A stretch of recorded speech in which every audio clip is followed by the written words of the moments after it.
Welcome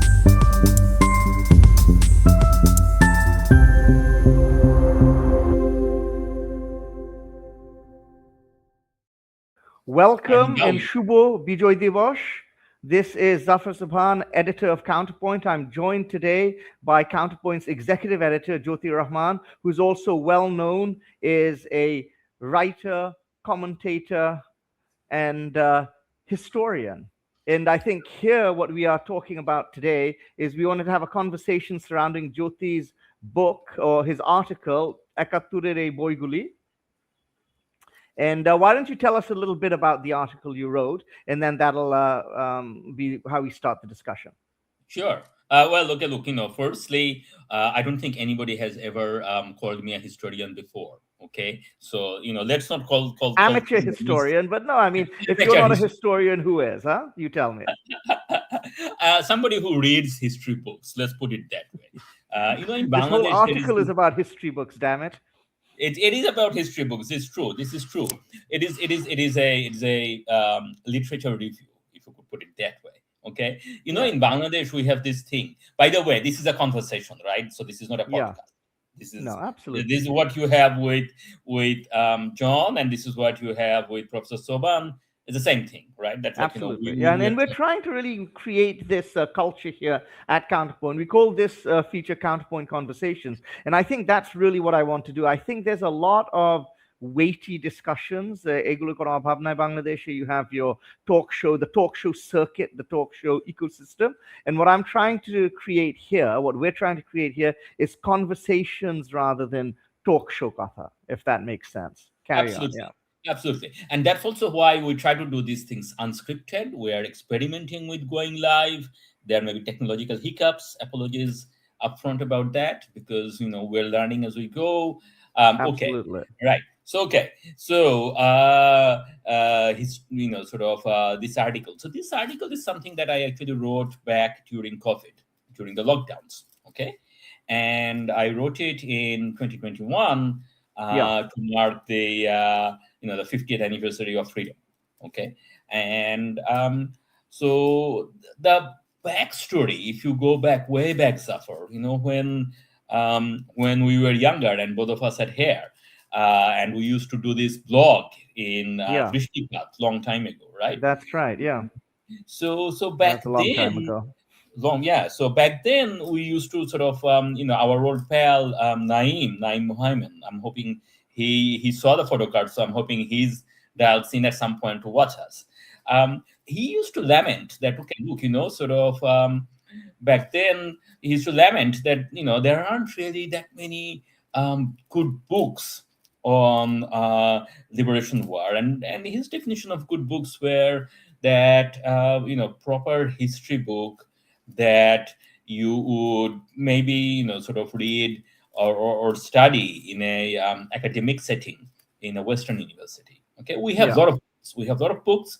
A lot of those books are genuinely good books in the sense that sort of they make you think, they make you sort of ponder. They're poignant, weighty fictions and non-fictions in Bangla, but none of them are like or very few of them are that kind of solid history. Those big fat books. So this is what Naeem used to lament back then. Whereas by the time I actually started writing this article during the in 2021, there were actually a number of books that had come out, right, over those many, sort of in the intervening years. So I thought that, okay, sort of, and this is also when Bangladesh was under a regime where a lot of these things you couldn't really probably talk about publicly, because there were certain things around 1971 that you couldn't talk about. So, for example, right. Well, I mean, I think this is it. I mean, it seems most of the books we're talking, certainly if we're talking about the ones which are published in English, and it's almost all of them really have been written by non-Bangladeshis. That's right. Yeah, and they, because they were not subject to the the Awami League regime's sort of very straitjacket way of looking at things. They could look at things a lot more freely, and they wrote about it. And then I thought that, okay, sort of I don't live in Bangladesh, and therefore, I'm not, constrained by those laws, right? Those Yeah. sort of the regime's straitjacket. So why I'm going to write about these books because I've read them, and what did they make me think? What did I learn, or what did I not know, or questions that I wished sort of these books answered or explored. And so I wrote that, and then a sanitized version of that came out in Dhaka Tribune. So I Um, don't remember that it was. So what did we? Did we expunge? What did we expurgate from the original version? I can't recall. This was a few years ago, but this was a few years ago. So the particularly about Sheikh Mujibur Rahman, right? That's okay. like his, and that is actually like sort of there is a beat here that actually goes fairly sort of deep into that, because as you know that there is sort of there's the Awami version of or So Hasina's wait up. So version when of we this. published it in Tribune, we took that piece out, huh? I can't. I don't recall that Oh, I because think like reading yeah. it now, I feel that I think that it's something which I would stand behind.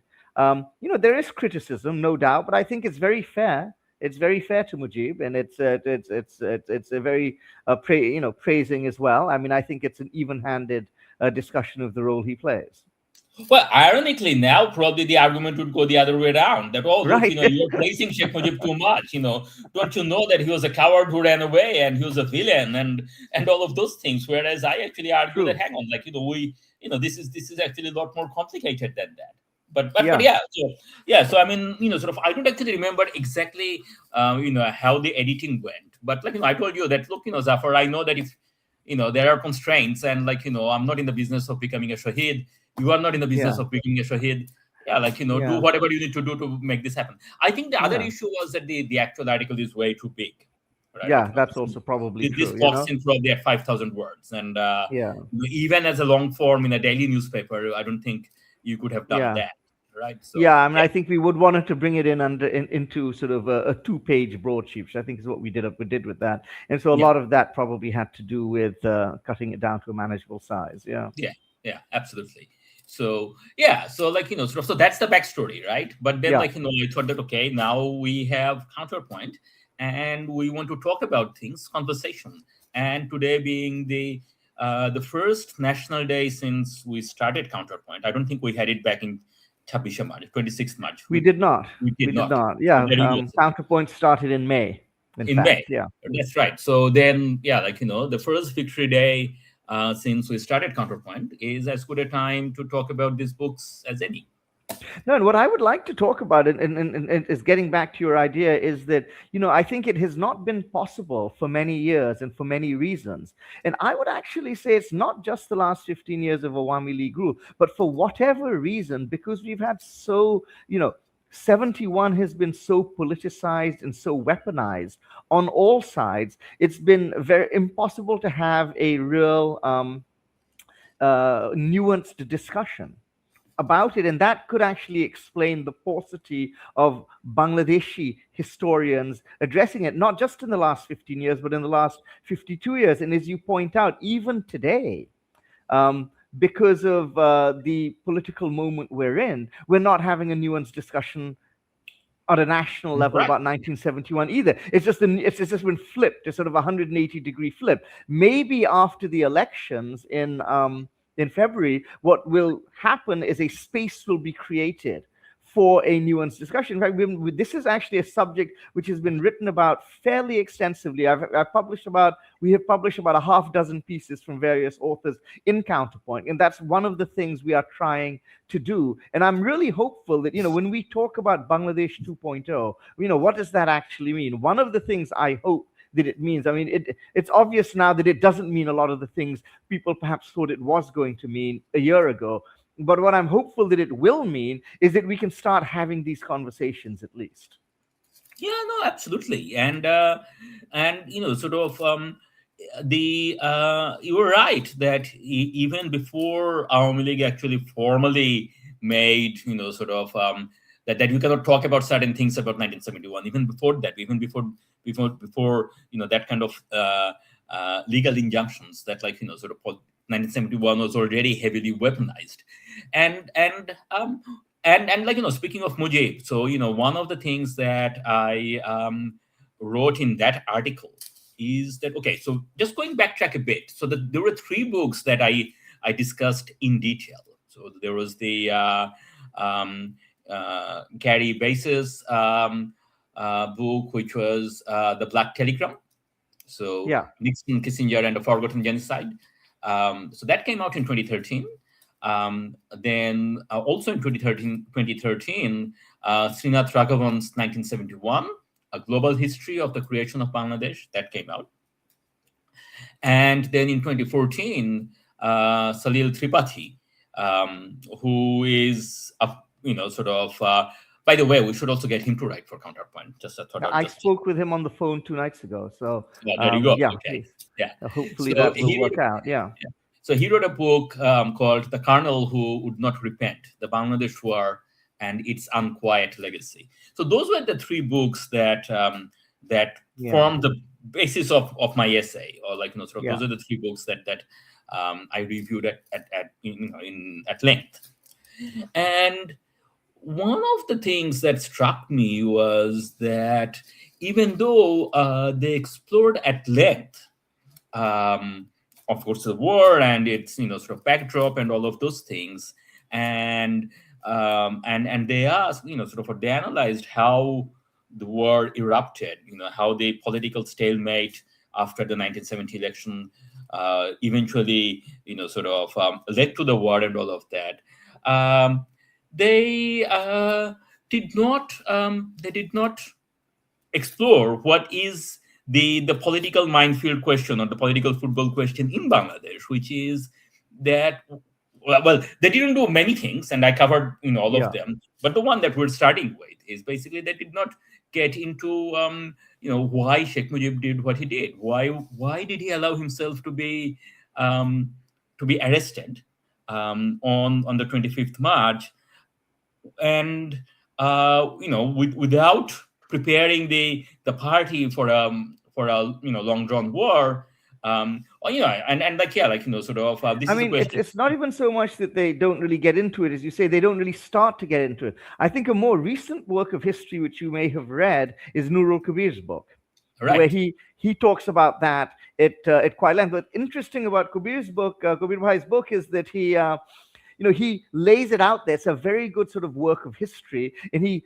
offers various theories without himself coming to any assessment, which I think is the smart way of doing it. He lets the reader make up their own mind. But I think he really brings that issue front and center, no question, which is not mentioned. Which is not mentioned in this article, because It was written before he wrote that book. That's right. So if I were to update this with something else, then we should definitely include Kabir Bhai's book. Absolutely. Yeah. And okay. So sort of Mujib's role was not one that these guys get into at length, even though that has strong political resonance in Bangladesh. And just for our listeners, so sort of the argument that I put through in the essay is that, okay, sort of clearly the Awami League line that Mujib was the sort of the sole sort of player in 1971, the sole hero. I mean, like, clearly that is not tenable, right? So that is that is political bunkum. But the counter line, which is that sort of Mujib was a coward who ran away, or that he was a greedy politician who only wanted to become the prime minister of Pakistan and nothing else, that also doesn't hold water. Right? Sure, no, that doesn't really fly. Yeah. Right, because sort of we know that Pakistanis had actually offered him the prime ministership, as in the office of prime minister. That was offered to him. That was offered to him by Ayub Khan even before the election in 1970. So Ayub Khan offered it to him back in 1969. And you point this out in your article that probably in any case a Pakistan governed under the 6 points was not really a Pakistan much worth governing. In his entire political career, he didn't in any case been in the East. You see, That's right. probably the last politician, possibly the only politician Pakistan ever had, who united East and West, was his mentor, Hussein Shahid Sarardi. But since then, there had been no similar figure, and certainly not Mujib himself. Certainly not Mujib himself. So interesting. So there is an interesting quip about Sohrawardi that he used to make for himself, and there was a Yeah, quip by Sohrawardi yeah, that went something like this: that okay, only three things unite Pakistan: yeah. um, the English language, PIA, and me, And as in him, myself. as in Yeah, Sohrawardi, that's right. myself. Right. Absolutely. I've So heard yeah, that one. Yeah. yeah. So yeah, like sort of. So Sheikh Mujib had no constituency in West Pakistan. His political platform, 6 points, And what's very basically. interesting, I just had this conversation with my father just yesterday on our Counterpoint Generations. It's interesting to me that, of course, the big political movement in West Pakistan was the People's Party, which had been founded just a few years back. And this Bhutto was this titanic figure in West Pakistan, but Right. he didn't bother building a party in East Pakistan at all. And At the all, People's exactly. Party had no candidates in the 1970 election That's right. here. Yeah. So sort of. So Pakistan, as it existed, was as good as dead, given the Yeah, election result, right? So yeah, the idea that like sort of Mujib was negotiating to become the prime minister of a united Pakistan, and that's what he wanted, and he was greedy for that position. That doesn't really make sense either, right? And yeah. this is not even getting into the fact that when Mujib had power, he showed dictatorial tendencies and all of those things. I mean, Mm. even if we take a very negative view of him, that he was always a despot in making. Well, which Hmm. despot wants to become somebody else's puppet, Sure. right? So yeah. So I mean, like sort of. Okay. So given that, I think it still is a big historical question or puzzle, something Yeah. for So historians to. the theory Yeah. you put forth in your article is that he, looking at the history of what happened in 1954, in 1958, and indeed in 1969, your theory is that would have assumed, or he was banking on, that that the non-cooperation movement would in fact lead to a negotiated settlement. That That's right.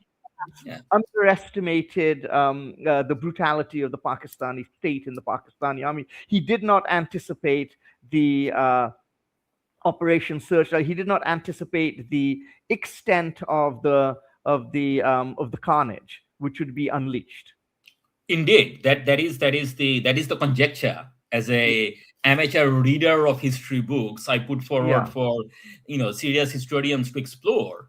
And yeah, basically that he would have seen that in the 50s and 60s, every political upheaval in the East and sometimes in the West as well resulted in a regime change in Islamabad or Rawalpindi, yeah, right? And a new general would come in, and the new general would renegotiate terms, right?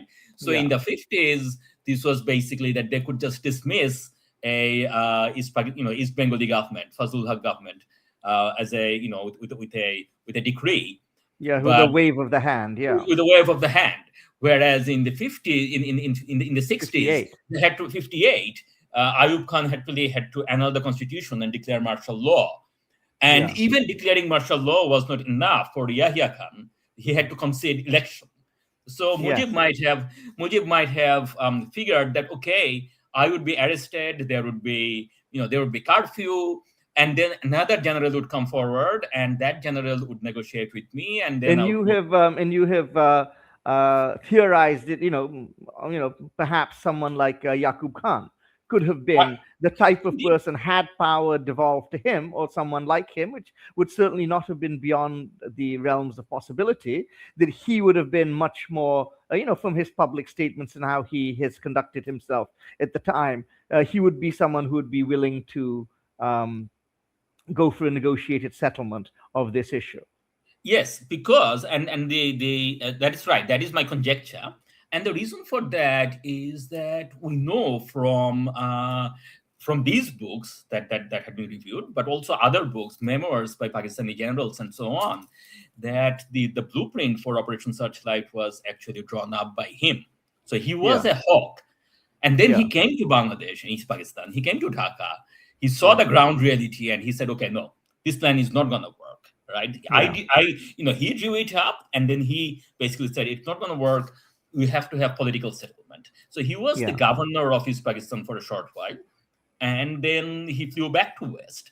And he was a lieutenant general. He sort of eventually would go on to become foreign minister under Zia-ul Haq during the Afghan wars, right? Yeah. So sort of he was clearly a general who understood the global geopolitical dimensions fairly well. He had a reputation for being a scholarly type. A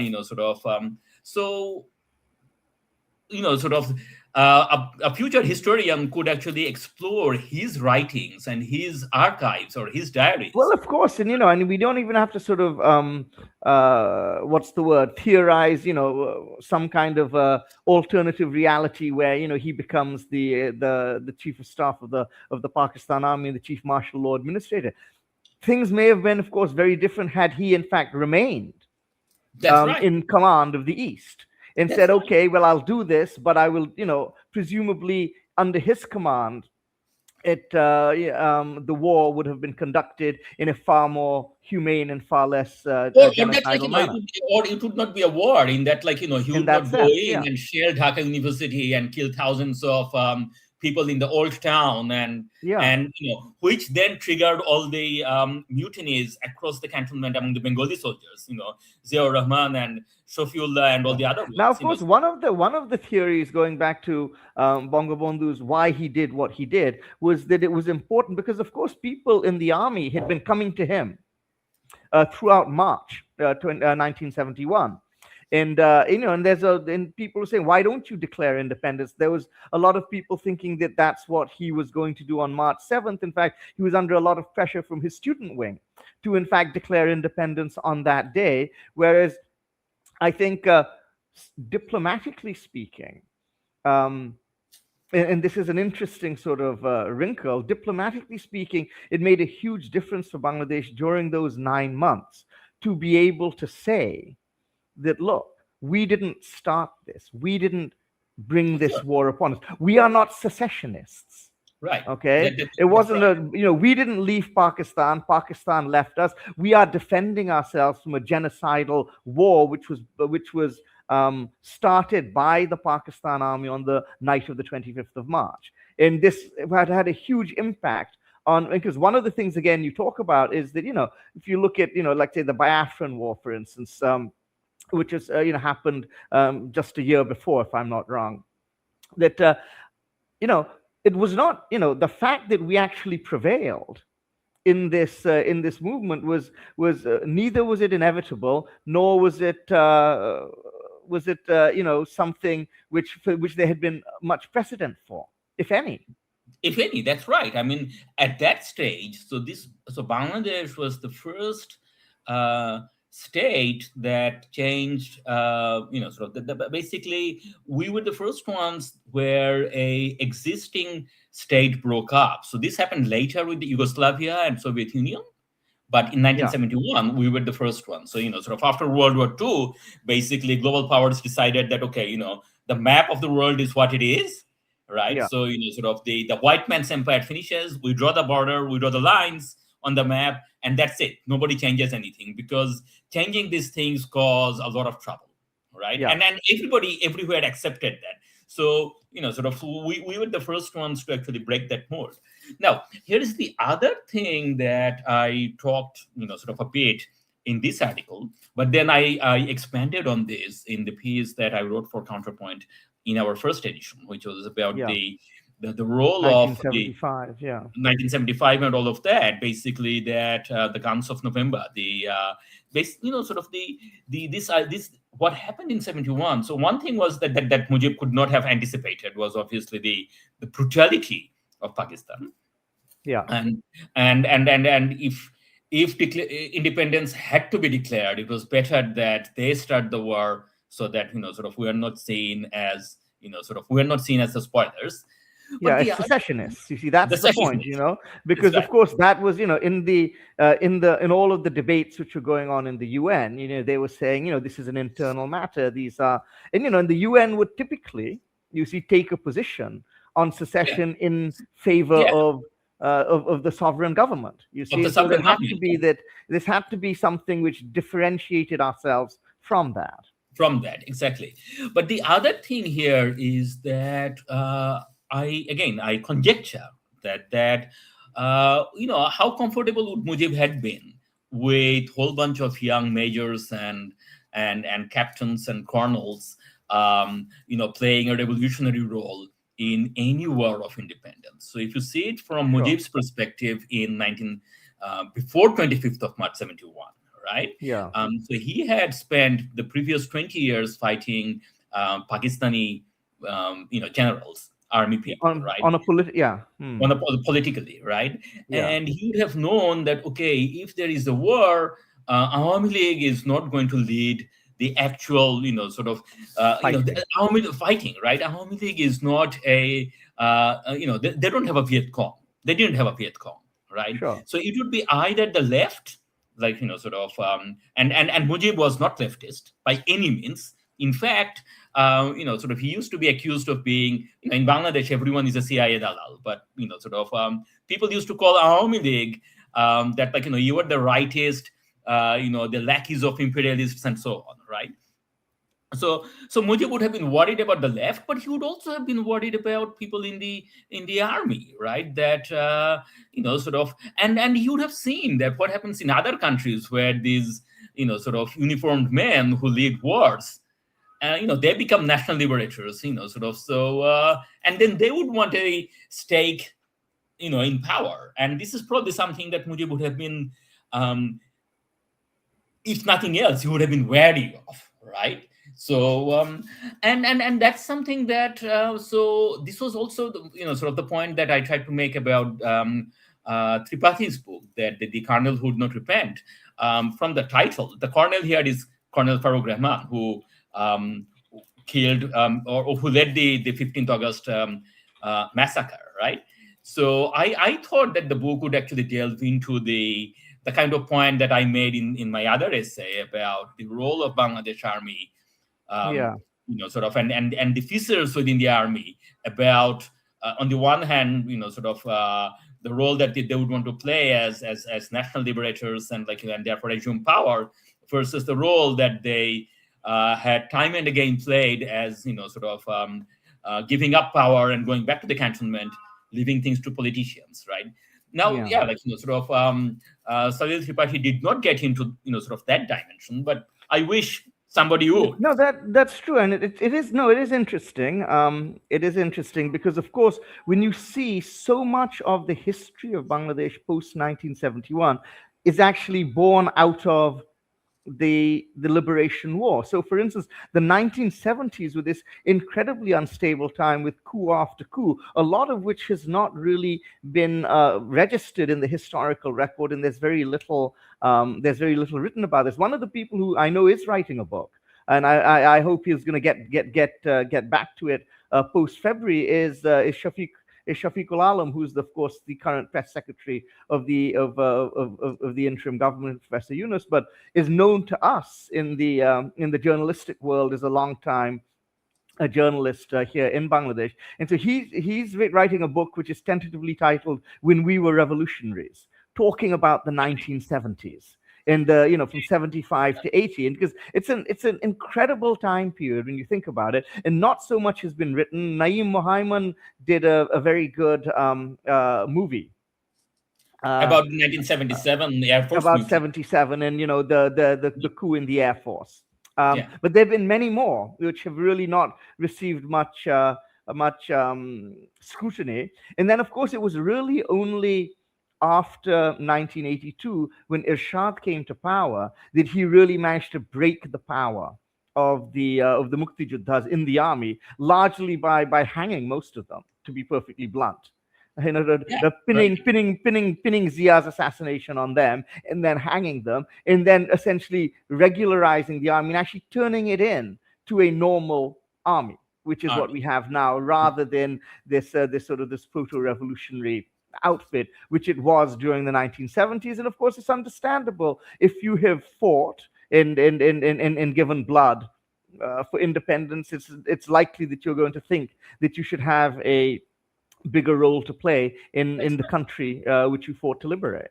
Yeah, and also that, like, sort of, if you had mutinied once in the name of, defending your people, in the name of the nation, all right, and have killed your, your bosses, your commanders, which is what basically what Ziaur Rahman did in on 26th of March, but that he went on radio, made his iconic announcement, Yeah, arrested and killed his commander, right? So once you have done that for the nation, then somebody else says that, well, Zia did that, and I also want to go on radio, announce my revolution, and if and for that, if I need to kill my commander or my president, well, so be yeah, it, right? And yeah, so actually, the Raghavan has a very nice sentence that I'm going to read out now. That yeah, the prolonged liberation war also created the cauldron in which the witch's brew of post-independence politics came to a boil.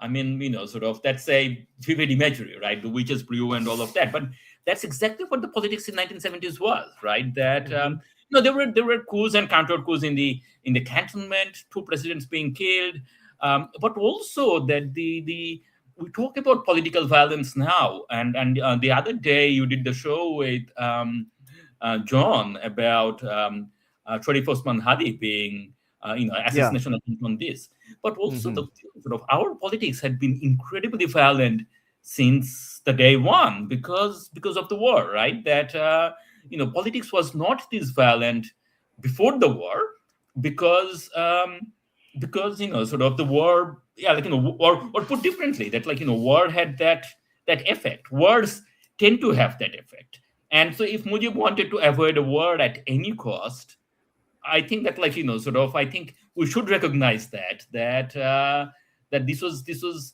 sort of worth delaying a declaration of independence till the yeah, last minute if you could avoid a war. All right. So yeah. yeah, No, I mean, I think that's right. I mean, I think that's right. Like declaring a, declaring a war is a big deal, so anything you can do to have, now you could say that that was naive. The counter argument would be that, look, there was never going to be any negotiated settlement. It was, sure. and it's very interesting. I've seen some of the footage of this. Ramesh Sharma has made a movie on 1971 and 75, which I've seen clips of. And one of the things is that watching these guys get off the plane all throughout March. And these, there are all these Right. these guys wearing salwar kameez, pretending to be civilians, and they're Yes. sort of these tall, obviously soldiers. Yes. You and, know, and like, people kept coming to Mujib saying that, look, things are happening and so yeah, on. I mean, like, sort of, so people like Ziaur Rahman or Khalid Musharraf and so on, like, sort of, they were yeah, they Shafiullah as were well. I mean, sensing things. we forget his role here as well. But yeah, That's right. Yeah. yeah, Okay. So now that was the other thing then that I wanted to see, or I think, like, somebody should write a book on, is that all of these people in the army, um, uh, people who the leftists, and sort of our diaspora. So there is a global angle to all of these things, right? So, I mean, yeah, so it's 1971. I mean, of course, they didn't have social media and they didn't have, Spotify, but they, sort of, Dhaka was still, it was much smaller, but people in Dhaka were still tuned to the broader outside world. And in that sense, sort of 71 was actually a global thing. So, I mean, we forget, but the first rock concert for eight concert was the concert for yeah, Bangladesh, sure. right? So, sort of, We so were the OGs, absolutely. we the OJs, absolutely, right? Sort of, this is something that I sort of mentioned in this article, but did not actually expand on it because it didn't happen then. But somebody pointed it out to me in a personal conversation, Nail Rahman actually, that sort of in July 24, remittance boycott played a huge role, right? And this is something I know because sort of back then, sort of this was something that we were monitoring very closely, and now we know that the Hasina regime was also monitoring this very closely. That remittance boycott actually did have a significant impact. If Hasina had not fled on the 5th, within the next few days, Bangladesh would have probably defaulted because of the impact, right? Yeah. What we don't appreciate is that same thing played out. Same thing was playing out in 1971 at a much slower pace. Yeah. Because sort of in 2024, cash transfer is much easier, and the dollar needs are much bigger. In 1971, Pakistan was a much smaller economy. Is Pakistan even more so, right? But the same economics still held, that Pakistan still needed to pay its bills. Sort of the balance of payments accountings were still what they were, and we had a large diaspora in UK, the Bengali diaspora, East Bengali diaspora in UK, that remitted money, pounds, which paid for Pakistan's balance of payments. And there were activism in London, and by sort of younger people, or sort of professionals, and sort of the working folks, our immigrants, our expats, right? And one of the things that they started doing was actually what now we call remittance boycott, right?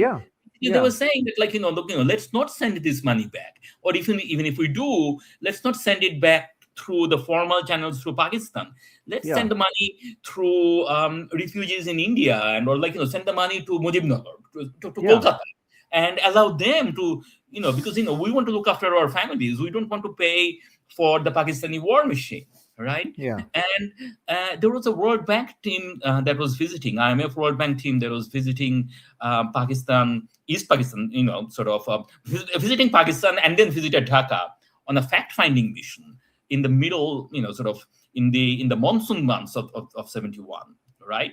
And there was a famous Mukti Bahini attack in Hotel Intercontinental, right? Sort of what we now would call terrorism in modern parlance, or urban guerrilla warfare. But basically, the idea here was to show these IMF World Bank, these Washington people, that the writ of Islamabad does not run East Pakistan and Bangladesh. That's right. That there is actually a war, and that you shouldn't lend money to this government because this is money you are not going to be able to get back, right? So there were all these global connections, right? So Raghavan's book is called A Global History, which I think is a misnomer, because what he does is he shows that these are the various sort of power plays that was going on between Indian foreign policy calculations, and they tried to reach out to the Soviets. They were worried about the Chinese and all of those things. So sort of this kind of Cold War politics, which is fine, which is interesting. But to me, the global history or the global angle of 71 would cover these kind of things that sort of tell us about how Ravi Shankar went and got George Harrison to sign up for a concert that that, by the way, George Harrison had to pay for sort of himself, because the story is that even though a lot of money was raised because of all the they didn't have the nobody had done something like this before, so nobody knew that how this money would flow, sort of the royalties and sort of the record companies and the sort of legal apparatus was not there, right? So they did the concert in August. Money was raised, but the money could not actually come to the refugees, because sort of they couldn't figure out how to do it. So back in 1971, the logistical challenges of moving money and aid were far more pronounced than they are in today's world. We have an entire global aid infrastructure in place Nothing That's like this right. existed then. Yeah. Yeah, and then sort of interesting you mentioned that, because the other thing that came out of the war, right? So Sir Fazle Hassan Abed's BRAC, Yeah. or Dr. Zafrullah Chaudhury's Ganashastro, Yeah. and even sort of the ideas that led to Professor Yunus's Grameen and the whole NGO sort of complex. All of these things actually, so sort of there's a reason why Bangladesh was the the what Naomi Hussain calls the aid laboratory. The reason for all of that is because all of these individuals participated in various diaspora efforts or war effort, the Yeah. liberation movement effort, and then they came home and they saw that, okay, the state didn't exist here, and Yeah. we need to do all of these things. We cannot rely on the traditional government channel, right? Yeah. So sort of there is goodwill and aid from the West or from abroad, and there's work that needs to be done. And Yeah. our state is dysfunctional. Our politics is not going to fix itself. So all of these things, there's a global element. The whole, yeah, like sort of humanitarian aid complex or NGO complex, or all of these things. Well, like sort of it started um, during 71, right? So there Yeah. is that history that needs to be written. Yeah. So and like sort of these books didn't cover that, but I wish somebody would. You say how 1971 in Bangladesh created the modern world. That's a great story. Absolutely, right. Yes, yes. Yeah. So No, yeah, it's so that was interesting. I the other just thing. edited a piece a young man has written, which I'm going to be publishing later today. It's a very good piece, and I thought I want to foreground young people's voices.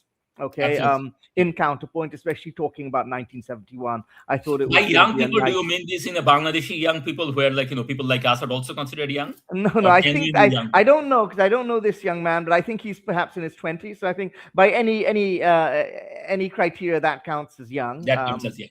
Yeah. But Okay. I don't know actually because I don't know who he is. But I've Okay. got his what's the word? I have his bio. What does it say? It's he's a founder and president of Dhaka Thinks, a youth-led think tank in Bangladesh. His name's Okay. Arman Ahmed. Okay. Okay, so now of course this is a this is a self-penned bio. So youth-led think tank may mean something different to him, but I am taking him at his face value that he is indeed a youth, or at least under the age of 30. Anyway, the reason I brought this up is I did edit out with this one piece. I think it's a very good piece, but at one point he talks about 1971 is one of the most important moments in human history. So I thought, well, that's over egging the brulee a little. I thought it Okay. is certainly very important, But and like I said, while I wouldn't say it is one of the seminal events in world history, I do think, getting back to the point we just made, that it is an underreported story that how influential it has been in creating this world in which we live, geopolitically and also in terms of global aid and all of that. Yeah, and then the other point that I made in the article, or the essay, was that there is this tendency, and like sort of Bass goes on to this in great detail, but also Raghavan, that okay, look, sort of the U.S. role, that like maybe Nixon should have heavied in on Yahya, because that would have stopped the bloodshed. Or the Sure. other way around is that, look, sort of Henry Kissinger is a sort of he was egging Yahya on because he wanted his sort of his passage to China, right? And sort of there is in the books there's also this sort of that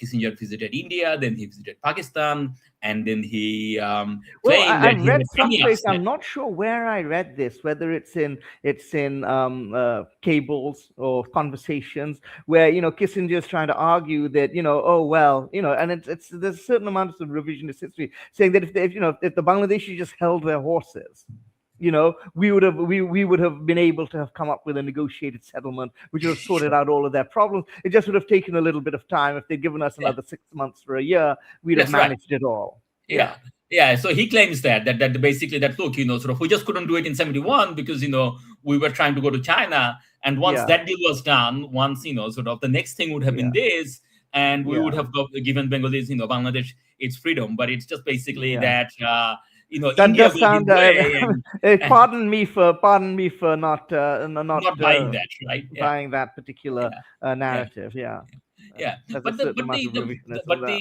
the underlying assumption in all of these things is that Americans could do things and they didn't, right? Yeah, And you see this even now, that sort of the narrative in Dhaka, right? And not just from the people who were with the Army League, and they see that, like, Hasina was overthrown by some deep conspiracy by the Americans, and Yunus is a yeah, ploy of that. But even among people who were supposedly on the July side and has welcomed the fall of Hasina, even they would say, oh well, of course the Americans were involved. I mean, like, do you think that it's just by accident that, and, like, there is all this thing that, like, sort of Americans can do a lot of things, and I question that, right? I mean, yeah. sort of Sure.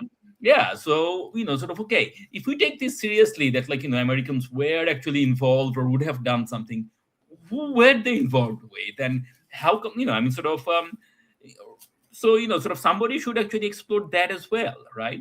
And No, I so, mean, for I think example, in point of fact, I mean, 1971 tells the story of American impotence on the global stage. right, It showed what their limitations were. It yeah, showed what they were able to do and what they were not able to do. that's right. Certainly, they could have maybe played a role in restraining the Yahya in the Pakistan army, which they did not do, and that's something we can fault them for. And certainly, they gave all of the diplomatic cover and otherwise that Pakistan needed. Okay, but at Sure, the same time, at the end of the day, they did draw certain lines, and this was a massive diplomatic defeat for them in the that's final right, analysis. exactly. There's a That, marvelous picture. I don't know if you've seen it, of George Bush at the UN, because he was the US's ambassador to the UN, and he's sitting there like this his head down, with his exactly. head down. And it's just this classic picture. Yeah, Yes, and that is yet another interesting point that is actually sort of not often appreciated in Bangladesh, is that he was doing that when Bhutto, yeah, Zulfi Bhutto, was doing his famous theatrics yeah, in UN Security Council, where he was basically saying that, like, I shall go back and fight for yeah, my country. I shall fight for 1,000 yeah, years. And here is your Security Council resolution. So he yeah, tears this thing up, yeah, dramatically walks out. yeah. Except the resolution that he tore up in December On the 15th. 71, Yeah, December 50, is, yeah, that, like, sort of, so here the Indian army is in the outskirts of Dhaka. So they are now sort of in Savar and Joydepur, right? And the resolution says that immediate ceasefire and complete demilitarization of East Pakistan, which means not just withdrawal of Pakistani forces, but also Indian forces, 12 yeah. months of UN rule, followed by a fresh election, and then a new government. So this is basically as close to a face-saving solution that Pakistan could possibly have. But But clearly, at this also, stage, it would have Bhutto. denied India and Yeah, Army League a coming to uh, power, right? Like, sure. Mujibnagar government would not have been able to come to power. Mujib would not have been able to come to power because the resolution called for 12 months of Yeah, UN yeah. rule. Yeah. No, so Who knows clearly what would he have was, of course, he was now at this point thinking of his own political future. happened. Right? Yeah. So Yeah, no. yeah, basically that, like, sort of, so the point, the overall point that I was making in the essay, and I'm not looking at time. We should probably draw this to a close because Sure, no. I you have know a few more points I would do want to raise, but I think we're good. We're good. Sure. Yeah, carry on. Yeah, yeah, but the point also I wanted to make is that, okay, look, sort of there is a lot of things that are unexplored Yeah, and that you could do serious history with, because there are archival records. So the other thing I was making was that a lot of the Bangla books, yeah, and for that matter, Pakistani books, are yeah, memoirs, right? yeah. Here is what I did, here is what I saw, and so on, right? Okay, so now there is some human element to that is true, that's useful, and that's emotive, and so on. So I mean, like, the title of the essay was Ekatturer Boiguli. Of course, the iconic Bangla book is Ekatturer Dinguli by late Jahanara Imam, Yeah, um, right? But sort of serious history is not memoir, because memories can be funny. We tend to tend to remember things that matter to us. I'm not saying that anybody is making anything up, Yeah. But No, but there, it's a different. we It is remember a. It's things a were different kind of replayable. a. It's a Yeah, different kind of a narrative. It's a different kind of a story. yeah. No, you're right. Let me just, since we are coming into the last 10 minutes, there are a couple of things I did want to bring up. Let's talk a little bit about the notion of inevitability. And in fact, like I said, now we tend to think back and we figure that one way or another, independence was inevitable, and we were bound to win. But let's talk about how that was not necessarily the case. Again, yesterday, I spoke with my father, and he was saying that when he fled in March 27, because the Pakistani army was going to come to arrest him, and and crossed over the border, and he had no idea when he would be back. He had no idea if he would be back, and he had no idea whether we would ever win, because there was no thought at that point that victory was by any means inevitable. And in fact, I mean, it was the resistance which was put up initially by the army, who the people such as Zia Rahman, people such as Khalid Musharraf, Shafiullah, who had Tahir, that was in a sense, not in the impact was not something which people knew about so much then or anticipated. No, that's right. I mean, so again, so what happened here was that whole bunch of mid-level officers in a conventional army, right? So Pakistan army was a conventional army created by the Raj, right? So this is not an army. So Pakistan army itself did not grow out of battle. Like it did not grow True, out of true, absolutely. It was liberation war it or was part of anything. the British Indian Army. So British Indian and for army. what that means, yeah, we must Yeah. understand that. Yeah. That's right. So it's sort of this is where you are trained to follow orders. You are not supposed to ask. Ours is to Yeah. ours is to do or die, not to ask why. Right? As not to reason why. Exactly. Ours is Yeah. not to reason why. Right.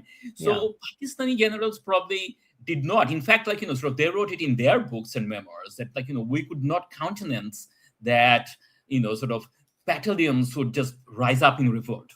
Right. This is Yeah. something that would. I'm how would that happen? Why would Yeah. So that's one thing. So this was not inevitable. This was a shock, right? Yeah. But the other thing, now there is a lot of debate about whether the brutality was something that sort of that was planned, or sort of it happened. Yeah. So that is something that probably there is a literature on. I think that the brutality is undeniable. Yeah. That is well established in the literature, right? That the attempted genocide, use of rape as a political weapon, ethnic cleansing, or at least cleansing of Hindu Bengalis out of Yeah. East Bengal. So these are well documented. There is not really, Yeah. I mean, sort of people who argue against that are doing politics. They're not doing history, right? Yeah. Okay. But the question is that whether this was premeditated, right? And I think sort of that probably needs to be explored.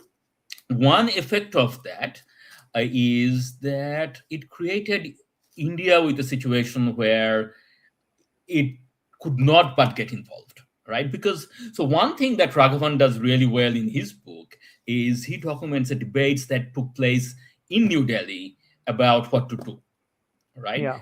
That and by the way, this also probably has resonance now, given that they again have Awami League leaders under very different circumstances, obviously, Yeah. but sort of sitting there, right? So okay, so you had these politicians that are coming into your border, fleeing your neighbor. You have these rebel soldiers, right? That with their weapons are coming over across the border. You have people like Professor Sobhan and others, political activists and economists and sort of bureaucrats crossing over the border, and then you've got 8 to 10 million refugees, most of whom are Hindu. Yeah. In the backdrop of partition, what do you do, right? Do you accept that international borders are what they are, and because if you don't accept that, and if you give support to this freedom struggle, this this liberation movement, what is to stop somebody else from giving support to your Well, separation? my understanding is that one of the key considerations for the Indian government was, and especially in the later stages of the war, before they took a more active role, was that serious concern that the left elements in Bangladesh would link up with the left elements in West Bengal, because of course you have to understand at this point West Bengal was facing a proto-insurgency, what now today we would call a terrorist insurgency, but in That's those right. days, Yeah. Exactly. So yeah, so India had all of and these. they were very concerned. They They were very certainly concerned. didn't want an independent Bangladesh ruled by a revolutionary government, a revolutionary leftist force. That was the Right. last thing they wanted. Though interestingly enough, again, this conversation I had with my father, he maintains that that of course, and this is of course historical fact, is that the war, the Indo-Pakistan, the final stage of the liberation war from December 3rd to the 16th, was in fact kicked off by the Pakistanis of all people. They were the ones That's right. who tried a Yeah. preemptive bombing strike on the Indian airfields. But his theory on this is that by that time, by the time December rolled around, their eventual loss was very apparent. And the reason they did this is they wanted to then draw India into the conflict and make it seem, their last roll of the dice was make it seem as though this is Indian aggression, and that, if they were going to lose, they were going to lose to India. And of course, this was the entire tenor of the conversation at the United Nations in the month of December, that this is Indian aggression, rather than them coming to the rescue of a beleaguered peoples. And they did not want to surrender to the Mukti Bahini. No, true. But no, absolutely. And so just seeing the whole thing from the Pakistani side now, right? And also that, sort of, there were many in India, as Raghavan actually documents, that basically advised. And then going back to your question about inevitability, right? Yeah. There was not, it was not even inevitable that India would support a liberation movement. It would militarily intervene and install the Awami League government and so on, for the fear of the left. The other thing they could have done, and they actually seriously contemplated, was that, okay, we take in these 8 million Hindus or 10 million Hindus as unfinished business of partition, right? And the reason they didn't do that, one big reason that they didn't do that, is that it would have led to a anti-Muslim backlash in India, which would have changed the the secular politics of or secular nature of Indian Republic. I mean, today we know that India has had a massive Hindutva turn and all of that, but back in the 70s, this was not the case. India prided itself. Indira Gandhi's India, that's right. It was Indira Gandhi's India. It was Nehru's India. It prided itself for being a secular country. So, sort of, they had this discussion that, okay, well, look, in 47, there were ethnic cleansing in Punjab. And, well, okay, there were trains full of dead bodies, and from both sides, we have been through this. Why not take in 10 million Hindu Bengalis and be done with that, and let Pakistan sort itself out, whether they have a military government or, whatever, it's their problem, right? But they couldn't do that, because they thought that, okay, if we did this, then there would be a backlash, and then we would lose 5 million of our Muslims, and this is something we cannot allow, right? No, not just that. Then, of course, they would then have a permanently the character of in this scenario, the character of East Pakistan would permanently change. The character of Pakistan would permanently change. Exactly. You see, and that brings me to the other point, and I did not write it in this article, but I had been thinking about this a lot, given the surge of Jamaat in post Hasina Bangladesh, and that sort of, how would the world look like from Jamaat's perspective in 1971 when the war began, right? They would not have expected Pakistan Army to lose. Yeah. Sure. I mean, Pakistan Army would not have expected it to lose.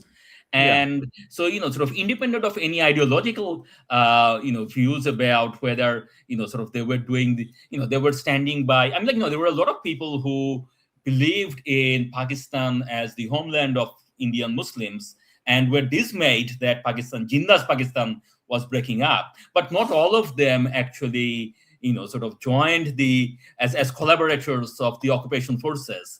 Not all of them joined the Al-Badr and all of these things, right? And sort of poignant in the sense of sort of just 2 days after 14th December, right? Not all of them committed those kind of things. There were many people who were pro-Pakistan, who were upset that sort of the Pakistan of their dream was ending, and still fell well short of not joining the occupation forces, not being collaborators. Yeah. But Jamaat didn't, right?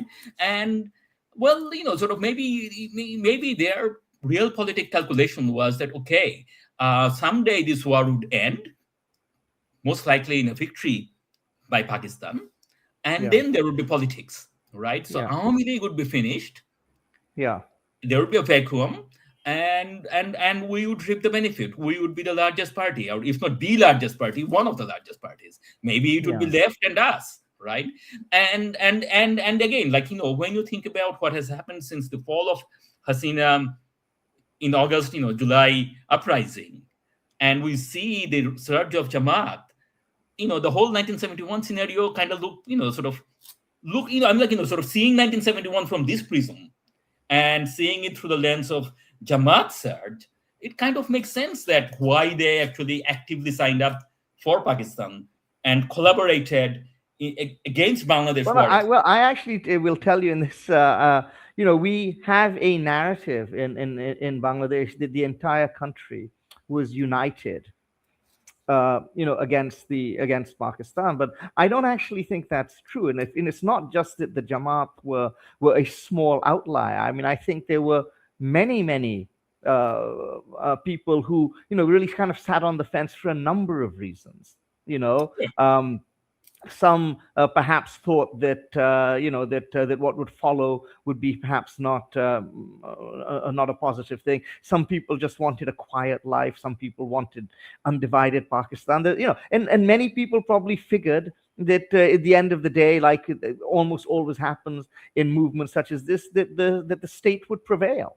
And so they wanted to be on what they thought was the right side of history, turned out to be the wrong side of history. And so there are all of these calculations at play. But all of this, again, getting back to where we started, I feel all of these nuanced discussions have been something which we haven't really had as a nation, not just the last 15 years, but the last 50. And as we sign off today, I'm hopeful that this conversation we have here can be the first of many, not just between the two of us, but in general. I think this is a conversation Bangladesh needs to have, Bangladeshis need to have with itself, with ourselves. And I think only good can come of opening up this space for discussion. So thank you for doing this. I really appreciated that article you wrote, and I think the people who read it have appreciated it as well.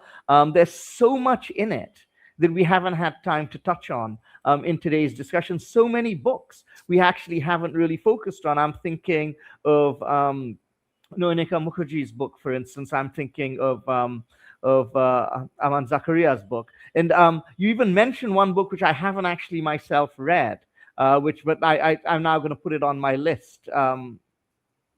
It is Tazeen Murshid's book.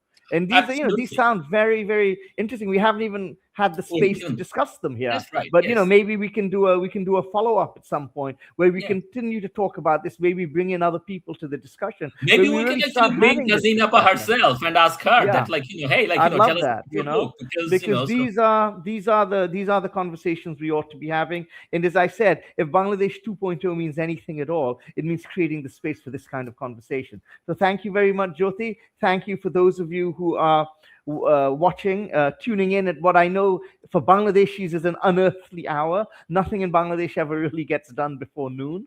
And of course, this is going to be available on Counterpoint's YouTube channel. It's going to be available on Counterpoint's Facebook page. So those of you who have not been able to tune in live can certainly see this in the coming days and weeks. Thank you very much. Thank you.